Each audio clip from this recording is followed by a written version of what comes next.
ਕਜ਼ੀਏ ਨੂੰ ਫੜੀਆਂ ਪਾਣੀ ਦੇ ਵਿੱਚ ਜਾਲ ਜਿਨ੍ਹਾਂ ਦੇ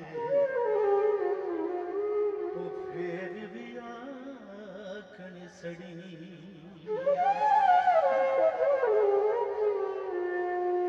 ਤੇ ਸਜਣ ਜਿਨ੍ਹਾਂ ਦੇ ਵਿੱਚ ਪਰਦੇਸੀ ਪਈਆਂ ਰਾਹ ਉਡੀਕਣ ਖੜੀਆਂ ਗੁਲਾਮ ਫਰੀਦ ਉਹ ਸੜ ਜਾਣੇ ਅੱਖੀਆਂ ਜਿਹੜੀਆਂ ਲੱਗੀਆਂ ਤੇ ਤੋ